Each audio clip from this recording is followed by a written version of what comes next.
नमस्कार, मी Gayatri. ABS news मराठीमध्ये आपलं मनापासून स्वागत करते. 17 विद्यार्थिनीचा चैतन्यानंदवर लैंगिक छळाचा आरोप, 3 वॉर्डनची ही चौकशी. दिल्लीतील वसंत कुंज येथील Shri Sharada institute of Indian management रिसर्चमध्ये अनेक विद्यार्थिनींचा लैंगिक छळ केल्याचा गंभीर आरोप स्वामी चैतन्यानंद सरस्वती उर्फ पार्थ सारथी यांच्यावर करण्यात आला आहे. पोलिसांच्या म्हणण्यानुसार आरोपीने विद्यार्थ्यांना धमक्या देऊन, अश्लील संदेश पाठवून आणि परदेश प्रवासाचे आमिष दाखवून आपल्या जाळ्यात अडकवले. त्याने विशेषतः EWS आर्थिकदृष्ट्या कमकुवत वर्ग कोट्यांतर्गत प्रवेश घेतलेल्या विद्यार्थिनींना लक्ष्य केले.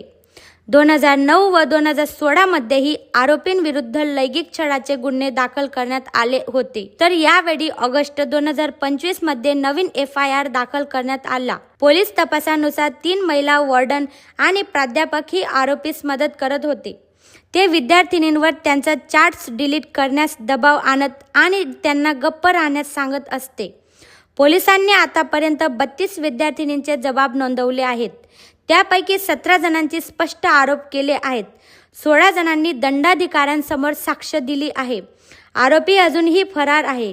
त्याचे शेवटचे ठिकाण आग्रा होते. दिल्ली पोलिसांच्या अनेक पथकांनी छापे टाकले होते. आरोपी देशाबाहेर पडून जाऊ नये म्हणून विमानतळावर सतर्कता बाळगली आहे. ABS news Marathi.